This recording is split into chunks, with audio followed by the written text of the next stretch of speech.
have no PowerPoint, so it's like doing a tightrope thing, so we'll see how we go. My title is the title you give when you're not sure what you're going to talk about when they wanted a title. My actual job in this presentation is to be a build-up to Soroya without getting in her way. And my opportunity is perhaps to just give a few other thoughts on the way past as I've seen things the last 10 or 15 years and where we are now. And I stand on the life course model as being that thing that affects our unborn children and our newborn children and our young children and our children through primary and secondary school. That's our opportunity, because the life course model says whatever happens to that group is magnified in adulthood. Whether it's for good or for ill, it's magnified in adulthood. I wanted to think a little bit about evidence because I come from a medical background. And in the last 15 to 20 years in the medical sector, it's all been about evidence-based medicine. Everything you do must be evidence-based medicine. And there are hierarchies of evidence, and right at the top of the hierarchies of evidence are the randomized controlled trials, and better yet, a meta-analysis of randomized controlled trials. And it's got so that in medicine, that if you don't have a meta-analysis of randomized controlled trials, you might as well get out of the room, because no one's interested in your observational study or qualitative study or association study or anything like that. Because if they disagree with you, all they'll do is say, I don't like your evidence. Your evidence is not good enough because of this. Your evidence is not good enough because of that. If you ask in response, well, that's an interesting view, what is your evidence? They don't have to have any evidence. I've watched the sugar-sweetened beverage debate recently, just to kind of leap into hot water for the hell of it. And there are some really interesting international observational studies of what happens if you chuck in, let's tax sugar-sweetened beverages, and what happens downstream. And the 2 or 3 countries exploring that now. But if you don't want to do that for whatever reason, all you have to do is say, don't like your evidence. No, I don't like your evidence. Do you have any alternative evidence? No, I don't have to have alternative evidence. I just don't like your evidence. So we're good for now. And that's the environment that we're in right now. I don't know how many of you saw the Subaru presentation that Peter Buckman did as a roadshow around the country. Did anyone see it? Oh, I don't know if you can get it online. It's so if you just go on the Subaru website and have a look. It's a great presentation.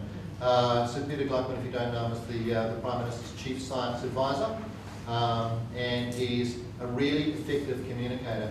But one of the things he was talking about was post-normal science. Now we've got to the point where, in a lot of population health stuff, we've got RCTs or observational studies or whatever, and we've said, can we translate what we know in the lab or in small studies or whatever into a larger community? And what often happens in larger communities is some of the potency of whatever you're trying to do washes out.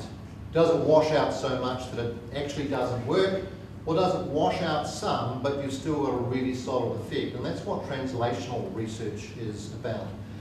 It never has the purity of an RCT. You never get a meta-analysis out of it. But you get, we took the research, we put it in a community, we controlled for as much as we could, and we stepped back to see what happened. All the research around Project Energize is a really good example of translational research. We think it should work, we'll roll it out, we'll try to control what we can, we accept that it's a dirty study. Energize is a very dirty study because there's so much other stuff going on in our community through the TV, through advertising, through environmental engineering. So we know it's a dirty study. But when you look at it as an example of translational research, that's one example, and I'd put it to you that SSBs are another example, and certainly under 5 Energize is another example of, if you do your translational research, it's not going to be a pure study. But if you're seeing positive effects after that, that's a really good thing. And yeah, people can come and say, that's a dirty study and I don't like it. What's your evidence? Otherwise, don't have it, you don't have to. Well, actually you do have to. When translational evidence is starting to support doing things in your community, with your community, we need to listen. Peter Gluckman talks about post-normal science.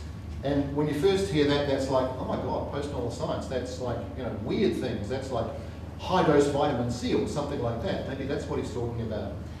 He says it's the application of science to public issues where facts are uncertain, values are in dispute, the stakes are high, and decisions are urgent.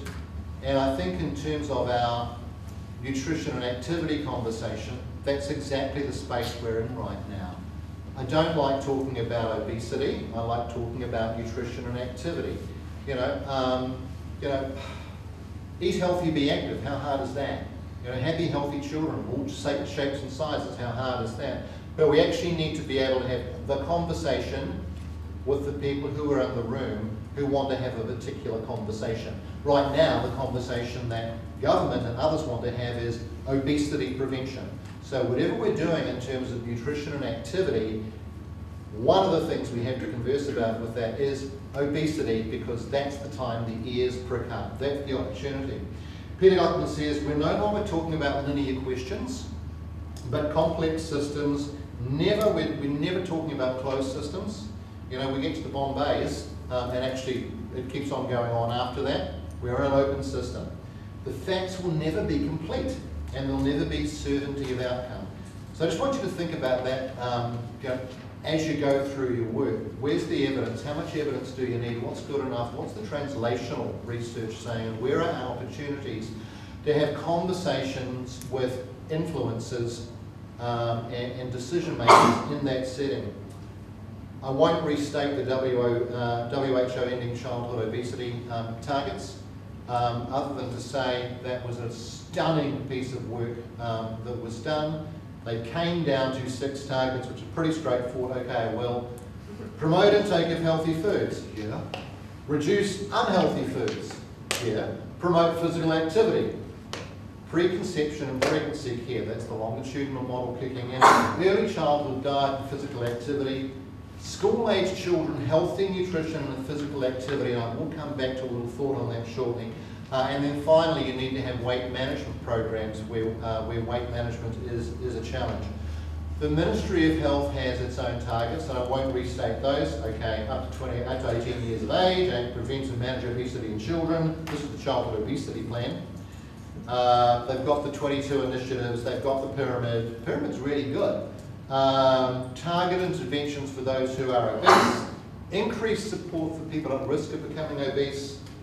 Broad approaches to making healthier choices. So the ministry conversation in terms of the sort of formalised documents are about obesity prevention, obesity treatment. We have to have that conversation, even if our spaces increase activity, even if our spaces improve nutrition. We have to be having it right now in a space of obesity prevention or treatment as well. I haven't got a colour version because I've only got a black and white printer, because that's all we're allowed in my office. I know. I talked about one of the Ministry of Health, one of the WHO targets, and the ministry target is around school-age children.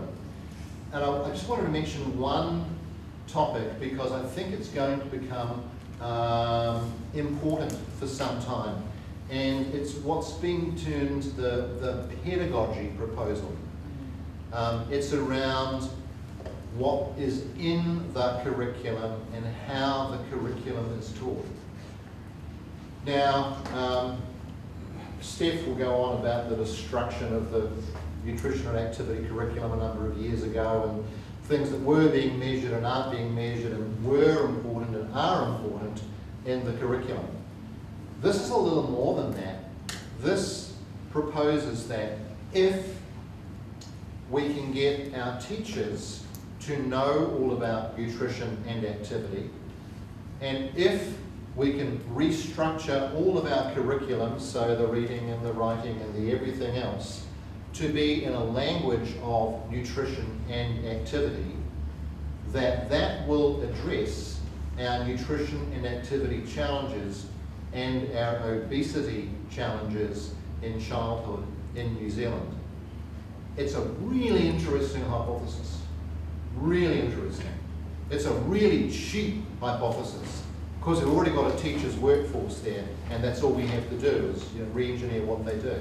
It is a hypothesis that has absolutely no evidence right now, and it's a hypothesis that I think has enormous challenges right now.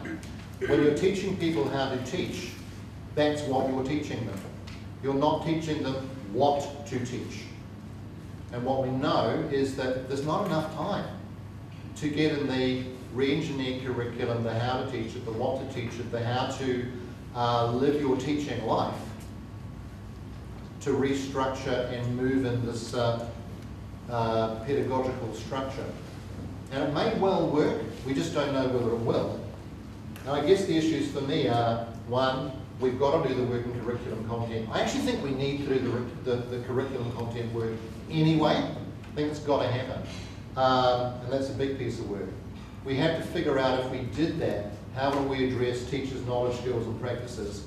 I've mentioned the issue of evidence, but the thing that concerns me is the assumption that if we took that approach, we wouldn't need to do anything else. And I think that's bollocks. I think we need to do everything we can because we're trying to change our culture. We're not trying to put a band-aid on one part of the system and declare it will be fixed. So I think it's an interesting concept. Expect that conversation, but don't expect it to be the solution. I think we've got a long way to go and a lot of other journeys to go on to address that.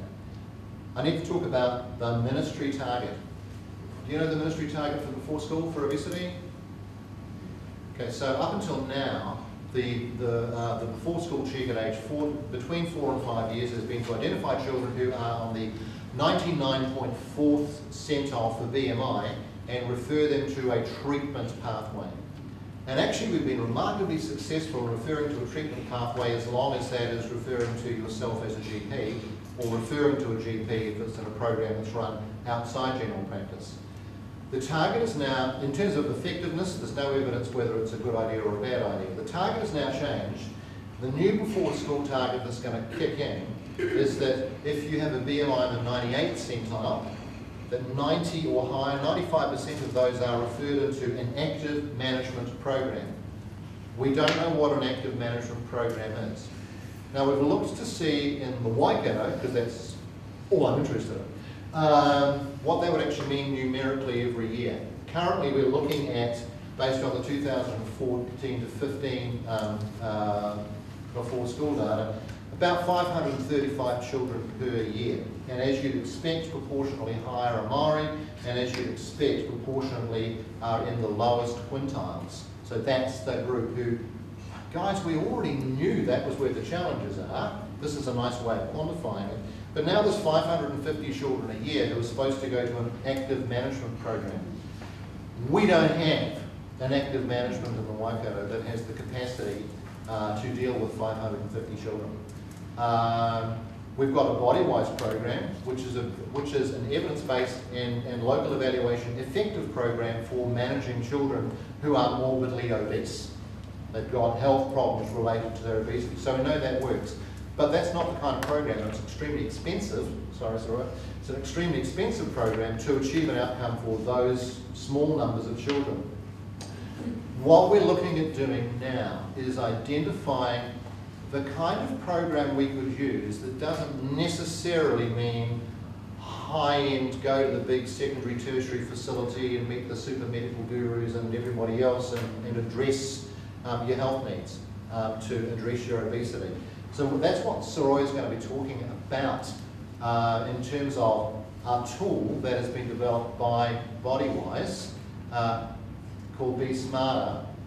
Be Smarter is not the solution. Be Smarter is, and I hope I'm not going to tread on your toes here, Be Smarter, I hope you see it as a conversation starter. What we're looking at doing now is using Be Smarter as a conversation starter, as a structured approach, because there's not a lot of health professionals who are okay at talking about obesity. For a start, we don't even recognise it most of the time because so many of our kids are so big.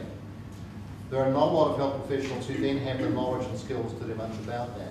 But actually, the knowledge and skills required to have that conversation and to work with children and families to make a difference is finite, and it's not huge, and it's transferable. So what we're working on now is to focus on the tools that you might use for those 550 children, the processes that you might engage with the families, the skill set that people working with them need.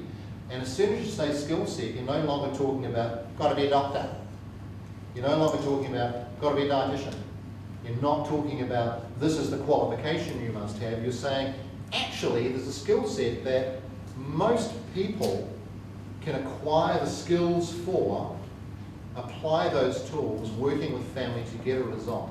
So we're trying to kind of put a game changer in here. You don't refer off to somebody else.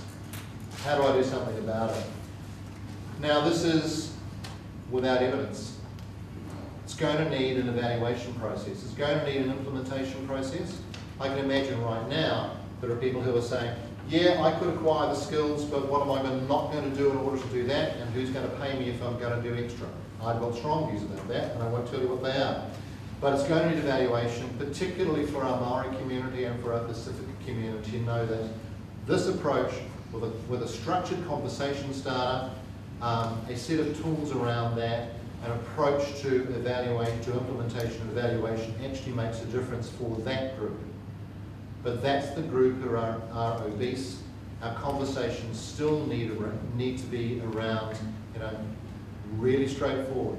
Eat healthy, be active. Our responsibility is to keep those conversations going and to work on, as has been said by the two previous speakers, how do we engineer our community, our environment, our culture, so we're all facing the same way, going in the same direction, yes, singing from the same song sheet, to get as a total community, this is what we're about, this is what we're going to do. We believe in this.